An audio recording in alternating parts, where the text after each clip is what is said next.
Transition Assistance Program. So they call it TAPS. And on the Navy side, there's two things that we actually have to go through. Just prior to going to the courses, you go to the taonline.com, and it has basically chapters 1, 2, 3, 4, 5, and 6. If you look on here, this is actually the TAP manual.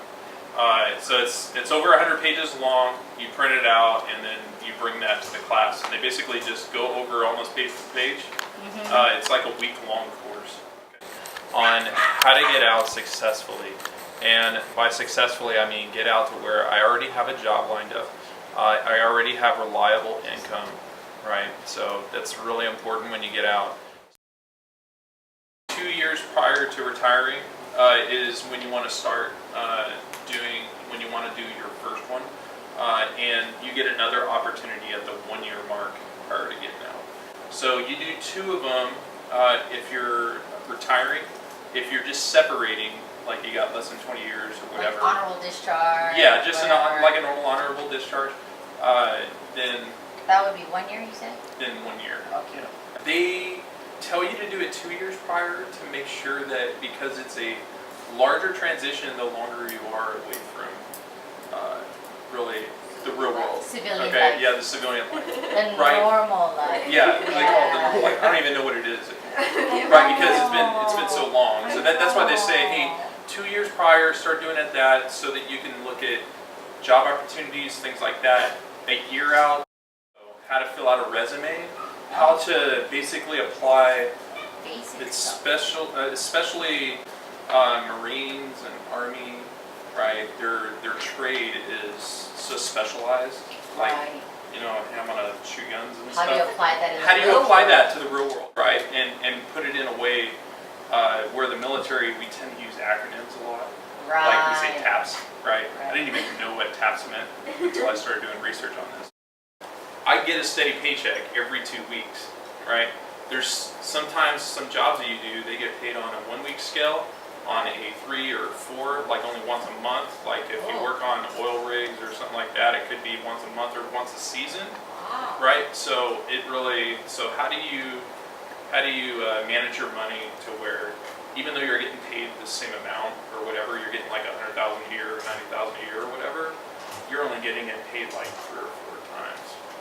They get out and they don't know how to communicate properly with people in a positive manner and keep the communication going to where you can get the job done, because not everybody can deal with stuff the way that we do.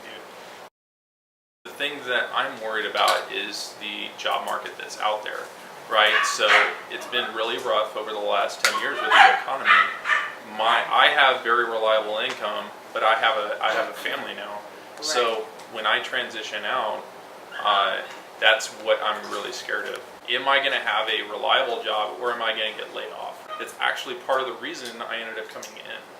So when I came in the Navy, I was working in an Italian diner, and the Italian diner went out of business. So when it went out of business, then I was already stricken with, hey, I have no income and everything. Luckily, I was still living at home at the time, but I got my first little wind of that already. So I'm worried about that on the tail end now that I'm self-reliant on myself. If you don't do transition, if you don't go through all of this, TAPS, everything, then you're gonna fail. On my first boat, I had a friend, Clark. He got out as a second, and he had high hopes, everything. Yeah, I'm just gonna get out after 4 years, and I'm gonna go work for Disneyland. Is what his plan was, but he didn't actually put the job like the resume in and all of that. He didn't really do TAPS. He didn't do any of that, and he got out and he found himself homeless like almost immediately, where he didn't have really anything to fall on. So luckily he ended up falling on his parents for a little bit until he was able to get back on his feet.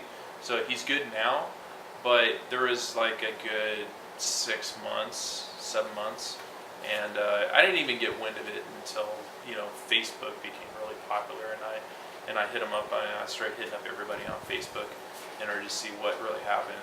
So yeah, that happened to him, but he was able to get out of it because he was a pretty strong guy.